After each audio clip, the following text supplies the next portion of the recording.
Estamos aqui com o Rui Krelin, que foi um grande trabalhador, um grande batalhador pelo Parque do Software, trabalhando no CITES na época e depois em outras empresas. E Rui, vou começar perguntando, que era um desafio na época, a ocupação do Parque do Software, né? Depois de criado o terreno, as ruas, trazer as empresas para cá, né? Como é que foi? Se puder contar um pouco dessa época, do começo do Parque do Software. Eu cheguei aqui em Curitiba exatamente em julho de 1996. E foi um inverno atípico, como acontece aqui em Curitiba. Vim preparado para 0 graus e o mês inteiro a gente suou que nem condenado, porque estava a média 28, 29 e 30 graus. Mas são coisas do clima.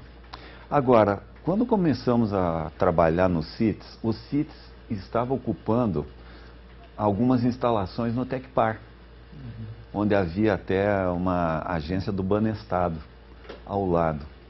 E lá ficamos sabendo que precisaríamos nos mudar para o Parque de Software dentro de alguns meses, o que acabou ocorrendo no final do ano de 96. E o que eu posso lembrar é que o Hernani Brescianini, que havia sido professor e com várias funções dentro do antigo Cefet, hoje Universidade Tecnológica Federal, era um dos gerentes do CITES na época, de relações institucionais, ficou encarregado de ser o coordenador da mudança. E a mudança foi bem preparada, viemos em 32 pessoas aqui para o parque. E daí começamos a sofrer toda fase de provação num local onde na época não existia ainda muito apoio. Comida, ônibus, o prédio, na realidade ele não estava totalmente concluído, mas foi uma coisa passageira e com a união da turma, todo mundo se ajudando, com o apoio então da época que eu me lembro da prefeitura, a gente foi ocupando aqui, preparando o parque para a chegada das empresas. Quando que foi a primeira lembrança tua, assim, de ter ouvido falar o nome Parque de Software? Alguma reunião, algum evento? Você tem essa lembrança? Né? Na realidade, eu estava trabalhando lá em São Paulo e cruzando com o coordenador do CITES na época, Roberto Almeida, um amigo de longa data do Centro Técnico Aeroespacial da Aeronáutica, ele me falou que aqui em Curitiba estava se fazendo um projeto inovador e que eu precisava vir visitá-lo aqui. Então, numa das minhas viagens, na época, eu trabalhava na empresa ESCA, a empresa de engenharia de automação do controle do tráfego aéreo brasileiro, e vinha muito aqui a Curitiba, onde se controla a partir aqui de Curitiba todo o Cone Sul do espaço aéreo brasileiro. Então eu vinha muito aqui. E daí aceitei o convite do Almeida e vim visitá-lo no Tecpar ainda. E daí ele me mostrou com mais detalhes qual era a amplitude do projeto do Parque de Software, de ter um condomínio onde teríamos só empresas de software, empresas inovadoras, algumas empresas âncora para os grandes terrenos que tinham disponíveis aqui, se não me falha a memória, 22 terrenos, e que um dos terrenos seria usado para um condomínio, seria feito um edifício para um condomínio de pequenas empresas inovadoras. Então ele me perguntou, você não quer se juntar ao time? Voltando para casa, obviamente discutindo com a família, chegamos à conclusão que seria uma boa essa mudança para Curitiba, porque afinal de contas ambos somos paranaenses. Minha esposa de Ponta Grossa e eu de Castro. Então, retornando às origens, voltamos para cá. Bom, voltando à mudança aqui para o parque. A mudança aconteceu, começamos a ocupação E pelo que eu tenho lembrança, Sérgio, a primeira empresa que também se mudou para cá foi uma equipe da Siemens, que veio com uma equipe de desenvolvimento para começar a desenvolver produtos num laboratório de automação aqui dentro do parque, que foi feito daí o segundo prédio que hoje está a equipe do CITES. Então, continuando aqui nossa conversa, se puder comentar na época do teu trabalho no CITES, receber as empresas, a parte do trabalho aí conjunto, governo, academia, empresas, qual que era o teu papel ali no CITES? Se puder comentar um pouco sobre isso. Ok. Eu era gerente do núcleo Softex de Curitiba, que aliás o CITES foi o primeiro núcleo Softex.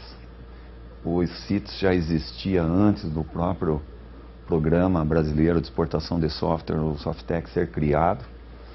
E eu era responsável então por o que nós chamamos na época de empresariamento, o apoio às empresas para que elas se preparassem para a exportação. Hoje, a sua própria empresa já obteve o reconhecimento do CMMI, outras empresas estão dentro do processo da melhoria do software, de desenvolvimento de software, mas naquela época ainda se falava da ISO 9001 como requisito para as empresas. E então a gente apoiava as empresas principalmente através de bolsas ou projetos. Um projeto que foi premiado pelo CITES na época, logo nos seus primórdios, foi o programa Rumo à ISO 9000, onde a gente juntava, de preferência, 10 empresas, e elas, através de uma consultoria externa, se preparavam para certificação da ISO 9000. Na época, ISO 9000, hoje 9001. Então, esse era um tipo de apoio que era prestado pelo governo federal. O outro apoio muito importante que a gente teve na época foi do próprio CNPq, que o Softex estava dentro do CNPq, e o seu primeiro diretor, superintendente, foi o Eduardo Costa. Então, o CITES teve bastante apoio do CNPq, do Eduardo Costa em particular, para que nós pudéssemos apoiar as nossas empresas a participarem de eventos internacionais. O CITES foi encarregado de ser o coordenador, por alguns anos que eu me lembre, do pavilhão brasileiro de software na CeBIT, na Alemanha, a maior feira de informática do mundo, e também a participação na Condex, que acontecia em Las Vegas. E também apoiamos empresas aqui de Curitiba a participarem em eventos na China, quando o Softex criou também lá na China o primeiro escritório de apoio. Algumas empresas aqui de Curitiba também foram por nós apoiadas. Uma outra área que eu atuei, e aí nós tivemos bastante apoio das próprias universidades, do próprio governo local da cidade de Curitiba, foi a parte de eventos. Eram eventos que não eram voltados para o grande público, mas eles basicamente eventos voltados para a tecnologia, e em específico para a tecnologia de software. Curitiba, aquela época, na década de 90, não tinha ainda grandes locais para eventos. E eu me lembro que a gente se valia muito de 2 hotéis à época, que a gente até conhecia muito bem, que era o Bourbon e o Rayon. Eram os 2 únicos hotéis que na época conseguiam colocar 500 pessoas para fazer um evento lá dentro. E contávamos também com o apoio da PUC. A PUC Paraná nos apoiou bastante à medida que ela começou a criar salões, auditórios maiores lá dentro da universidade, Então ela foi uma parceira. A Universidade Federal do Paraná também foi uma grande parceira do CITES em projetos que o CITES propôs para a FINEP na época. Eu me lembro muito bem do projeto das redes metropolitanas de alta velocidade, onde a Federal foi parceira do CITES, na pessoa do professor Sérgio Schier. Ele nos auxiliou bastante. Da PUC, me lembro bastante do professor Flávio Bortolozzi, do professor Robert Burnet, que nos auxiliou bastante. Então foi uma época muito interessante, que eu acho que houve muita sinergia entre os CITES e os governos, tanto a nível municipal, estadual e o governo federal representado pelo CNPq. Voltando para a parte de trazer as empresas aqui para a parte do software, você tem essa história, né, que a gente já conversou da INPSAT, da Global Crossing. Conte como é que foi. Você foi uma peça fundamental na vinda da Global Crossing para cá, né? O case INPSAT é um case interessante. Ele serviu até para mim como um aprendizado. Um estagiário do Cefet, que trabalhava na época do então deputado estadual Plauto Miró Guimarães, conhecido como Plautinho, conversou com meu cunhado e falou que tinha um colega, também estagiário, que estava procurando aqui em Curitiba um local para instalação de uma grande empresa de telecomunicações e que gostaria de vir falar conosco aqui no CITES.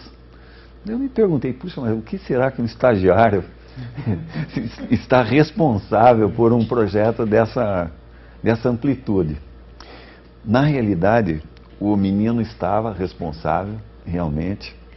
Ele havia sido contratado pela INPSAT, que tinha sede na época em Buenos Aires, lá na Argentina, e aqui no Brasil estava abrindo suas instalações em São Paulo.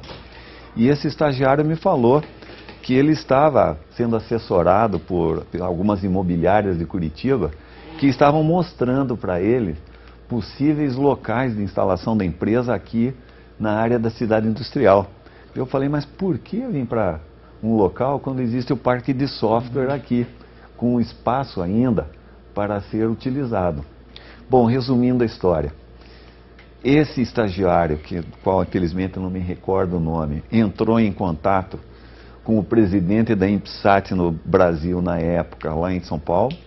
Eu fui até lá, conversei com ele, e daí ele veio aqui, e daí as discussões continuaram, já a nível da então Companhia da Cidade Industrial, hoje eu acho que é a Agência Curitiba, e conversando com eles, com o nosso coordenador executivo, chegaram ao prefeito na época, que eu acho que era o Cássio Taniguchi, e daí conseguiram convencer a INPSAT a vir aqui para o parque de software. E foi criado o teleporto aqui, que foi o primeiro, acredito, da região sul. Então foi a vinda de uma empresa referencial aqui para o parque. Até eu acho que foi a primeira vez que começaram a se estender os limites do parque de software, através de um adendo à lei, e uma empresa de telecomunicações pôde se instalar aqui, o que eu acho que foi muito bom para a cidade de Curitiba. Agora, com relação à parte de eventos, eu sei que outros que já me precederam aqui nas entrevistas contaram algum caso interessante aqui. Houve um caso muito interessante em um dos eventos, que nós, com o espírito brasileiro de dar uma recepção sempre individualizada, carinhosa para os palestrantes estrangeiros, os keynote speakers dos nossos eventos, nós tivemos na época um indiano que veio aqui para fazer uma palestra num dos nossos eventos. E ele estava previsto ele chegar no aeroporto de manhã.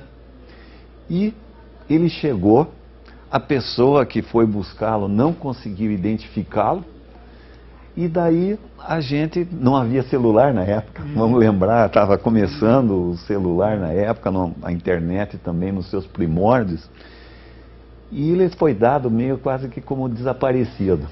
A gente não conseguia encontrá-lo, ele não tinha feito o check-in no hotel e cadê o indiano? Quando chegou 1 hora mais ou menos antes do evento, ele entrou em contato conosco. Ele estava usando o sistema metropolitano de transporte coletivo. Pasmem vocês, e hoje é muito mais de conhecimento de todos, o sistema de transporte coletivo de Curitiba era muito famoso na Índia já. E ele desceu no aeroporto e não quis pegar táxi, não quis pegar nada. Ele veio de ônibus, por conta própria, lá do aeroporto, e depois ficou andando nos biarticulados pela cidade. E não se deu conta que o tempo estava passando. E quando ele finalmente viu que estava meio em cima da hora, daí ele entrou em contato comigo no CITES e chegou em cima da hora. Hoje eu vejo meu próprio filho, trabalha na McGill University, lá em Montreal, o departamento de planejamento urbano lá. Curitiba é uma cidade extremamente conhecida, conhecida lá, conhecida na Índia, conhecida em muitos lugares, o que é um motivo de muito orgulho para a gente aqui. Voltando a falar do Parque do Software, estamos comemorando os 15 anos, e queria que você falasse um pouco aí sobre a tua experiência do passado, que fez o Parque do Software, fez ser possível o que temos hoje, né, na indústria de tecnologia no Paraná, em Curitiba, e pensando já nos próximos 15, que vão virar 30, ou nos próximos mais 15 e assim por diante, dicas que se pode dar aí para o setor, para os novos empresários, novos empreendedores da área de tecnologia, da experiência que se viu aqui, né, do passado. Né? Eu acho que o que eu vi e que eu antevejo é que cada vez mais a gente está num mundo pequeno, onde todo mundo interage com todo mundo, seja ao nível empresarial, seja ao nível pessoal, as redes sociais, interagindo cada vez mais, ocupando seu lugar, as pessoas procurando o que eu acho muito bom, não deixar de lado a qualidade de vida, aonde elas trabalham, pode estar em qualquer lugar, fazendo seu trabalho, pode estar em casa, pode estar num local de lazer, tudo. Então, essa interação e o apoio de outras empresas, de fundos de investimento, de governos, é fundamental. Agora, o que eu antevejo é que o futuro não chega tão rápido quanto a gente havia imaginado. Às vezes existe a tecnologia, mas o mercado é que dita se essa tecnologia está na hora ou não está na hora de ser aplicada. Em muitas áreas eu vejo isso acontecer. Uma em particular, da qual eu sou egresso, que é a aviação, estava comentando, a gente havia imaginado que uma hora dessa estaríamos passeando pelos outros planetas, que estaríamos andando com nossos próprios motores, e ainda não estamos. Por coincidência, ontem saiu na mídia brasileira que a agência americana FAA, similar à ANAC brasileira, certificou o primeiro carro que vai poder ser usado tanto como carro como avião. Isso vai ser uma coisa que vai revolucionar, porque é um preço bastante acessível, $250 mil, mas a regulamentação governamental está atrasada em relação ao andamento da inovação. A inovação caminha mais rápido do que as próprias regras de convivência para esses novos aparelhos. Então, o que eu vejo para esses próximos 15 anos é a continuação dessas convergências, cada vez mais inovação, mas o que eu vi, em particular aqui no Parque de Software, continuamos a ver na nossa empresa hoje, prestando consultoria para as empresas, é que as coisas não acontecem tão rápido. Não nasce uma Bematec de todas as empresas que são criadas. Eu vi com muitos bons olhos, estávamos conversando há pouco, outras empresas aqui em Curitiba estão crescendo, não sei de todas, eu ouvi falar, conheço a Sync, por exemplo, uma empresa que está crescendo bastante, também outras devem estar crescendo, não quero citar nenhuma a mais para não ser injusto, mas a perseverança dos empreendedores na inovação é uma coisa que é fundamental para que o futuro chegue e que o mercado aceite a inovação para que as coisas sejam casadas. Bom, você acabou entrando na última pergunta que eu ia fazer, que é isso. Como que foi para um cara que veio de Castro, daí passou pela área de aviação e trabalhou com software, com tecnologia, no Parque de Software de Curitiba. Como é que foi essa experiência aí? O que você achou de tudo isso? Você tem alguma coisa para comentar sobre isso? Eu tenho. Tenho para comentar e muito bem recente. Eu era piloto quando eu resolvi dar uma guinada a conselho de uma pessoa que sou muito grato, que me aconselhou na época, nos idos de 1960, e que me disse: o computador é a ferramenta do futuro. E em acreditando nisso, eu comecei a estudar os computadores e tive o privilégio de ter sido mandado na época para os Estados Unidos para fazer mestrado lá na universidade, uma Northwestern University em Chicago, e de lá voltando sempre continuei dentro da área de informática. E hoje eu pergunto, o que existe dentro dos aviões? Software. Os aviões hoje são totalmente dependentes do software. O último avião que começou há 15 dias voando, o Boeing 787, o Dreamliner da Boeing, nada mais é do que um grande emaranhado de fios, totalmente, fios e eletrônica embarcada, tudo, totalmente gerenciado por software. Então, para mim foi muito bom. Hoje aqui em Curitiba eu estou podendo estar também trabalhando num centro de treinamento que é a Escola Paranaense de Aviação, que tem 3 simuladores de voo da Embraer. É a única empresa na América Latina que tem simuladores, todos os simuladores da linha da Embraer. E o que eu vejo com a garotada que hoje está sendo formada pelas faculdades de aviação é que eles precisam conhecer, tanto quanto eles conhecem do segmento voo, eles precisam conhecer da análise de sistemas. Porque o que hoje é chamado de aviônico glass cockpit, nada mais são do que aparelhos totalmente gerenciados por software embarcado. Então, respondendo e terminando com a pergunta, eu consegui juntar o mundo de aviação com o mundo do software e hoje de hardware e software. Legal.